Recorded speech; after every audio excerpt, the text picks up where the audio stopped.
जो आदमी टीवी पे बैठ के, चैनल पे बैठ के न्यूज ब्रीक के साथ में ये कह रहा हो, चौहान के साथ में, कि मैं आरएसएस से मिला हुआ हूँ, मैंने मोहन भागवत से मीटिंग की है। एक मोहन भागवत से मीटिंग करने वाला सुप्रीम कोर्ट में पीआईएल डालता है, तो हम कैसे सकना करें कि वो वाल्मीकि समाज का कैसे हो सकता है, कैसे जाटव समाज का हो सकता है, कैसे मीना समाज का हो सकता है। वो केवल दलाली कर रहे हैं। 4 लोग हैं, 4 लोग से 5वां भी नहीं है उनके साथ में। और वो 4 लोग जो है ना, वो कहीं ना कहीं दलाली का काम कर रहे हैं, कहीं ना कहीं वो आरएसएस से मिले हुए हैं और वो समाज को अपने को ना गुमराह कर रहे हैं। अगर उनको समाज का इतना ही दर्द होता, खुद तो पढ़ लिए वो लोग, खुद तो एजुकेटेड है, समाज को क्या उन्होंने किया? क्या 50 साल से उन्होंने कोई आंदोलन चलाया? क्या समाज में जो कैडर कैंप होते वो चलाए? क्या उन्होंने वाल्मीकि को झाड़ू छुड़वा? अगर वो वाल्मीकि समाज के वास्तव में भाई होते, हितैषी होते, खुद की तो फैमिली उनकी आईपी उसमें बन गई, मतलब क्रीमी लेयर में आ गई, और उसको कह रहे हैं वो, अरे भैया तुम उनकी झाड़ू छुड़वा एजुकेशन में लेके आते।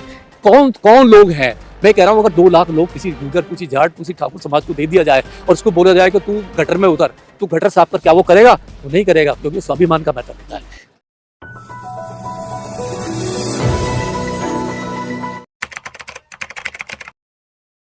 क्यों नहीं? ये जितने भी आंदोलन होते हैं ना सरकार के खिलाफ, तो सरकार पर प्रेशर बनता है और सरकार दबाव में आती है, क्योंकि ये सरकार के लिए बहुत बड़ा ना विद्रोह होता है।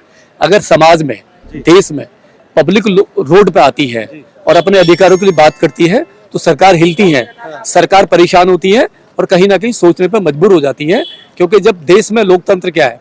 पब्लिक से लोकतंत्र है। जो जनता है, जो देश की जनता है, वही लोकतंत्र होता है। अगर रोड पे आ जाए और अपने हक अधिकार की बात करे, तो सरकार परेशान होती है, दबाव में होती है और कहीं ना कहीं प्रेशर होता है गवर्नमेंट पे।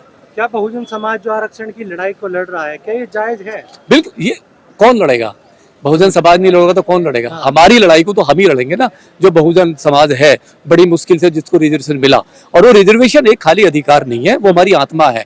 जो SC ST है इस देश में, जो बहुत पिछड़ा हुआ था, बहुत ज्यादा, जिसके पास जुल्म ज्यादतियां हुई और उनको जानवर की तरह रखा इस देश में, इस मनुवादी व्यवस्था ने, सो कॉल्ड जो आरएसएस के लोग हैं, जो भगवाधारी गुंडे हैं, इन लोगों ने, जो आज भी चाहते हैं कि ये लोग उसी उस पर है, तो जो बाबा साहब हमें आर्टिकल 341 दे के गए, और वो हमारा जो आर्टिकल 341 है, वो एक हथियार है हमें जानवर से इंसान बनाने के लिए।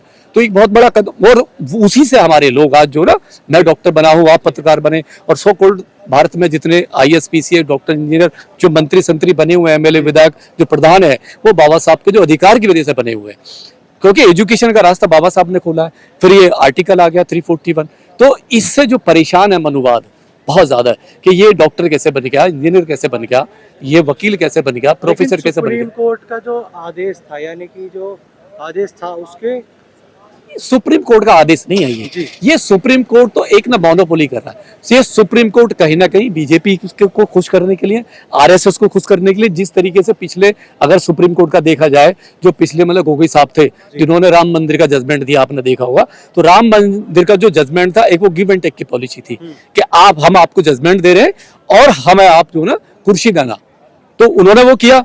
पूरी दुनिया ने देखा है, पहली बार हुआ कि एक सुप्रीम कोर्ट का चीफ जज होने के बावजूद वो जो है एक राम मंदिर का जजमेंट देता है, उसके बाद में बीजेपी पार्टी उसको राज्यसभा का मेंबर बना देती है।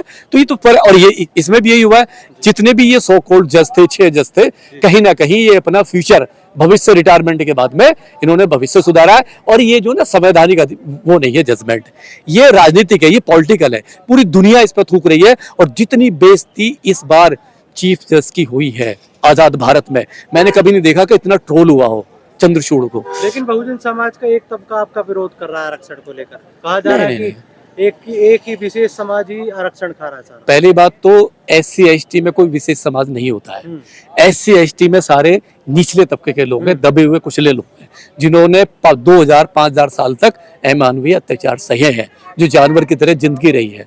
तो वो कोई स्पेशल समाज नहीं है। इसी में सुप्रीम कोर्ट के फैसले से तो निम्न समाज को आरक्षण का फायदा मिलेगा ना। उसको कब किसने रोका है?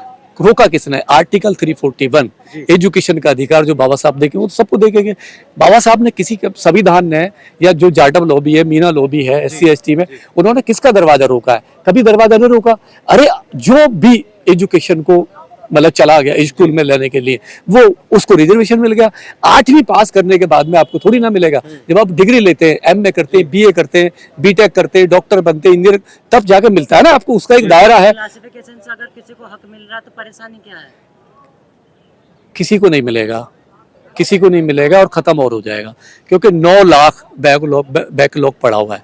9 लाख वैकेंसी SC ST की पड़ी हुई है भारत, 9 लाख। अगर इनको इतना ही सुप्रीम कोर्ट को जज वो है, तो जो हमारे वाल्मीकि समाज है, जो हमारे जो पासी, जो और भी जो समाज है, जो हमारे मतलब वो उसे कहते घुमंतु जातियां हैं, और भी ट्राइबल जो जातियां, जो ऐसी जातियां जैसे मूसर जाति है जो चूहे मार के खाती है, तो कौन रोक रहा है उनको? 9 लाख में भर दीजिए।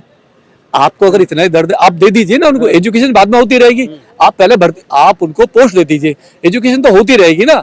अगर सुप्रीम कोर्ट को इतना ही होता तो क्यों 9 लाख रोक रखा है? अरे 9 लाख तो तब रोक रखा है जब हम संघर्ष कर रहे हैं। इतना सारा एजुकेटेड समाज होने के बावजूद भी 9 लाख वैकेंसी पड़ी है, ये लोग नहीं दे रहे, तो ये बाकी को कैसे दे देंगे? ये तो डिवाइड एंड रूल की बात है।